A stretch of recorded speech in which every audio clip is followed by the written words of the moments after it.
Hello दोस्तों, कैसे हैं आप सब? राम जी की पाठशाला में आपका बहुत-बहुत स्वागत है। उम्मीद करता हूँ आप सब अच्छे होंगे और आपकी तैयारी बहुत ही बढ़िया ढंग से चल। यूपी पुलिस कांस्टेबल में भर्ती होने के लिए जितने भी लोग अब वेट कर रहे हैं, उम्मीद करता हूँ वो सभी गंभीर प्रतियोगी छात्र ही होंगे, सीरियस कैंडिडेट होंगे और यदि आप एक सीरियस कैंडिडेट हैं, तभी इस वीडियो में आपको आगे बढ़ना चाहिए, अन्यथा आपको ये वीडियो अभी बंद कर दें। ठीक है, तो पहली बात तो आज जन्माष्टमी का एक बहुत सुंदर पर्व है। उस पर्व की जन्माष्टमी उत्सव की आप सभी को बहुत-बहुत मंगल कामनाएँ, शुभकामनाएँ और आपका जीवन बहुत सुंदर हो और आप अपने लक्ष्यों तक अतिशीघ्र पहुँचे। दूसरी इम्पोर्टेंट बात जिस पे हम डिस्कशन करने आए हैं, आप में से बहुत सारे लोग, हज़ारों, लाखों बच्चे क्या कर रहे हैं लगातार वेट कर रहे हैं किस चीज़ का? अपने कांस्टेबल की भर्ती के आने का। और आप देख रहे हैं लास्ट भर्ती निकली थी 2018 में और ऑलमोस्ट 4 साल का समय हो चुका है। ठीक है, ऑलमोस्ट 4 साल का समय हो चुका है, परंतु कोई भी नई भर्ती अभी देखने के लिए हमको नहीं मिल रही है।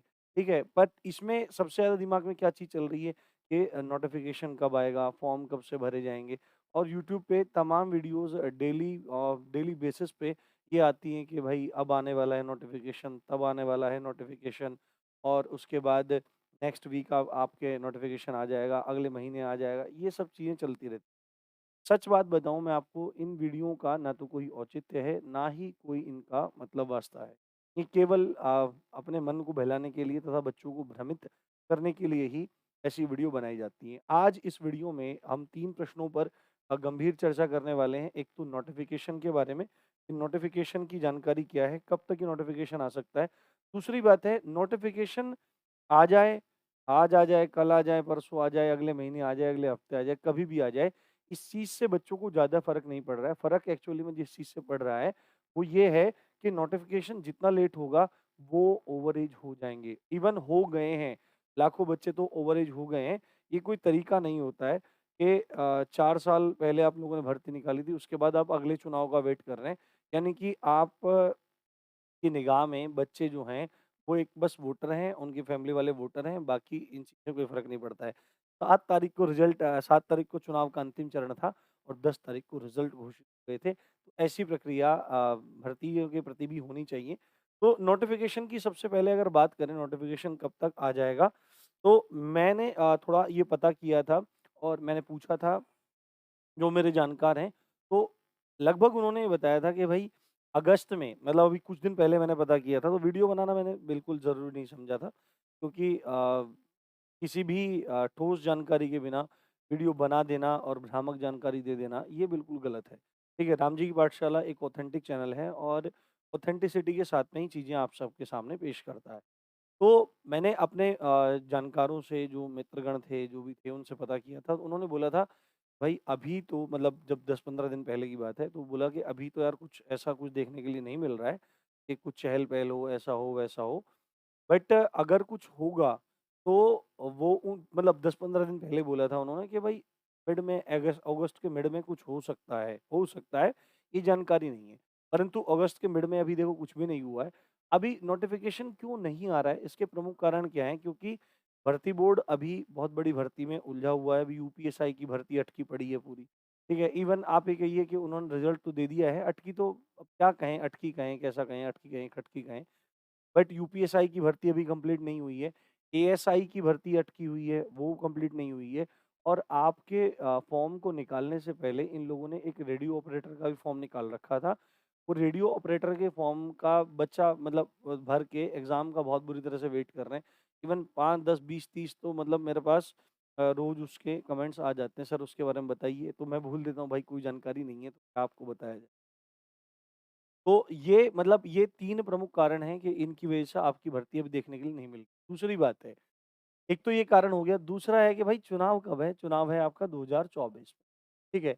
अभी जब चुनाव अगर अभी इन्होंने भर्ती निकाल दी और भर्ती निकालने के बाद पेपर भी लेना पड़ेगा, पेपर लेने के बाद दौड़ रह जाती है, मेडिकल रह जाता है, ठीक है? उसके बाद तो कुछ बचता नहीं है।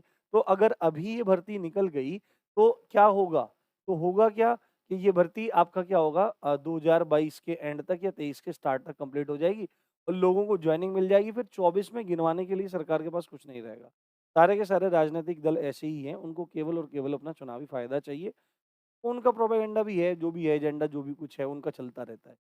परंतु आपको सही-सही मैं आपको बताऊँ कि भाई अभी नोटिफ़िकेशन कब आ जाएगा, अभी कोई भी खबर नहीं है। सच सच बात तो ये है कि अभी कोई भी खबर नहीं है, बट इसमें मैंने जो शब्द प्रयोग किया है सीरियस कैंडिडेट वाला, उसके बारे में एक बार यहाँ पे बात बताता हूँ, सीरियस कैंडिडेट वाले मामले में, कि यदि आपको सिलेक्शन लेना है, ठीक है? और आपकी ऐज के बारे में बात करेंगे और आप ऐज के दायरे में आ रहे हो, ठीक है? ऐज के दायरे में आ रहे हो आप, तो आप लोगों को इस तरह की वीडियोज़ मतलब जो आप डेली देखते हैं कि भर्ती कब आ जाएगी, कब आ जाएगी? अरे जब भर्ती आएगी तब पता लग ही जाएगा। किसी की वीडियो देखने की भी ज़रूरत आपको नहीं पड़ेगी।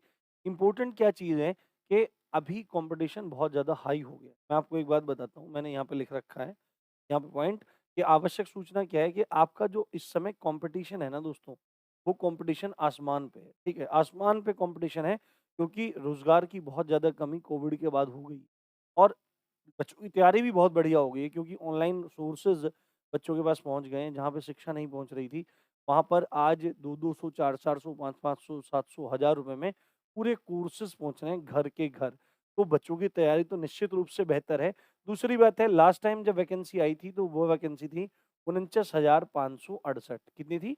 49,568 ये 49,568 भर्ती थी और इस बार जो भर्ती की सूचना है, देखो पहले बात चल रही थी कि भाई ये 26,744 है। पहले खबर चल रही थी कि योगी जी ने पुलिस पुलिस दिवस था, शहीद दिवस था, उसपे कुछ बोला था कि 26,744 वैकेंसीज़ हैं। उसके बाद ये बात आई कि भाई आपकी वैकेंसी 40,000 पद आएँगे, ठीक है? 40,000 पद आएँगे, ये बात उठने लगी। उसके बाद फिर से बात उठी कि भाई 40,000 तो सारे हैं, अभी उसके बाद 36,000 के आस-पास आएँगी और अभी एक नया ट्रेंड चल रहा है कि वैकेंसी हैं 26,000 और प्लस-प्लस कुछ करके ऐसा। यानी कि भर्ती बोर्ड भी ने भी जो नोटिफ़िकेशन निकाला था चुनाव से पहले कि भाई हम निविदाएँ बुला रहे हैं, टेंडर बुला रहे हैं, तो वो सब भ्रामक थी सब, है ना?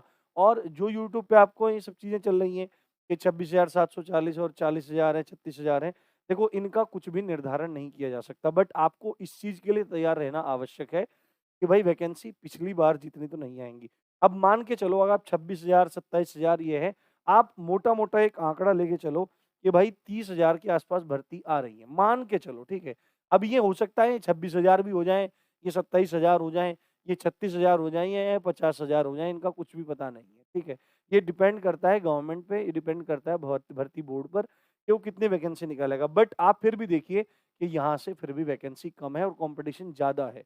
तो एक सीरियस कैंडिडेट को ये चाहिए कि वो क्या काम करे, वो क्या काम करे, वो निरंतर निरंतर अपनी आप को तैयार करे। क्या करे?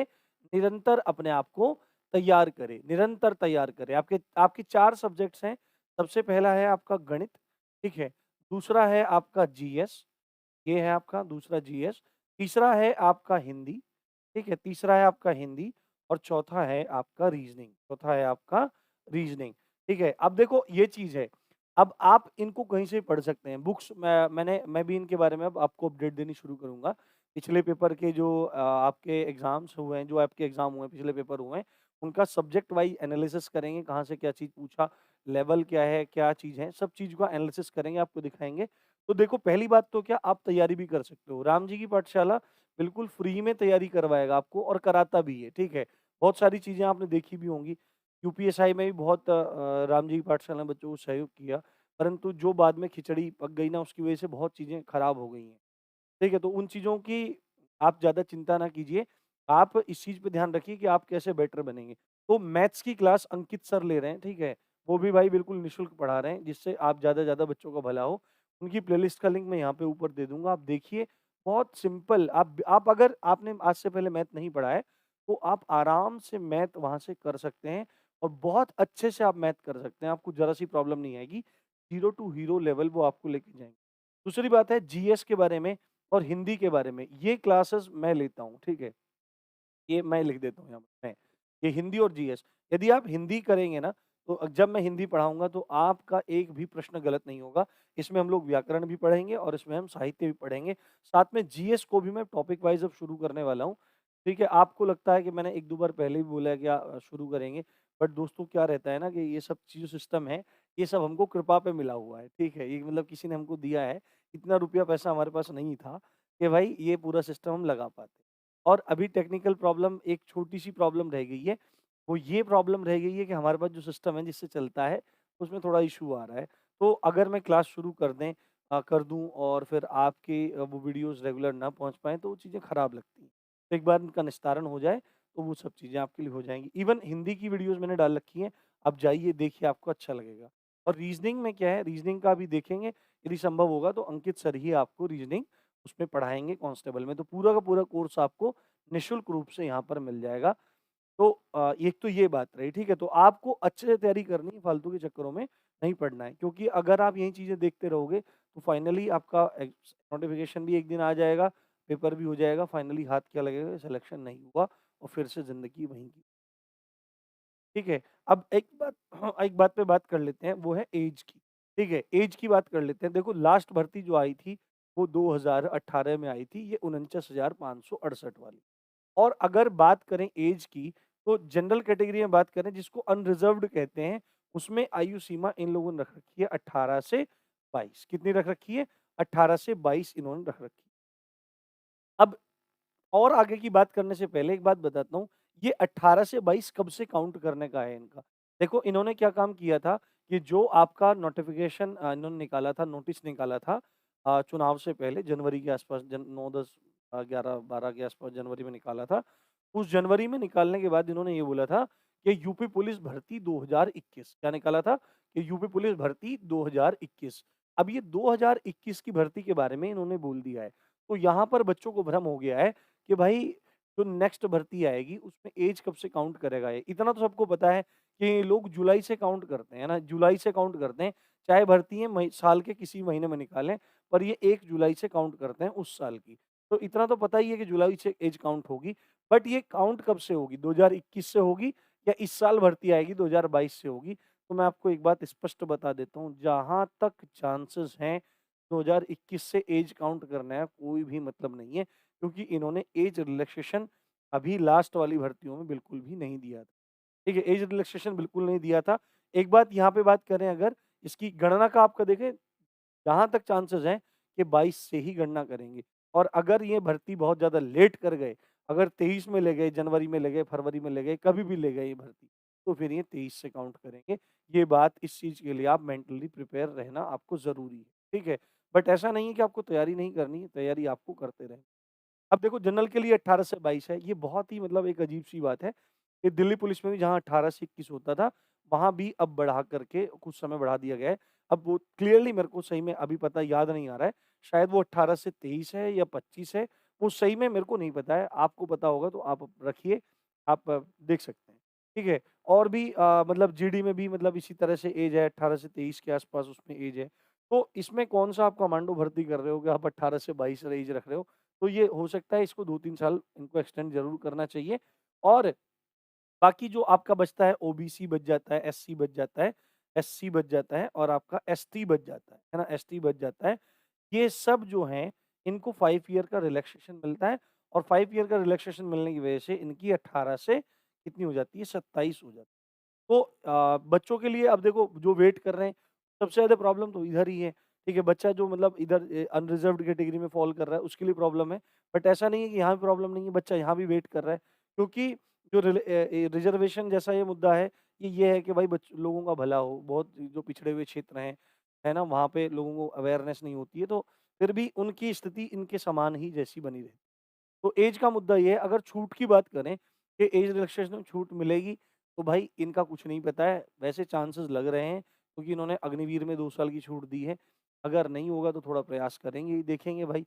मैंने पहले भी प्रयास किया बट क्या है ना टीचर्स को अपना-अपना समय निकालना मुश्किल रहता है। कोई किसी के साथ लगा रहता है, कोई किसी के साथ लगा रहता है। वास्तव में सब अच्छे बन के दिखाते हैं पर स्थिति थोड़ी अलग ही रहती है।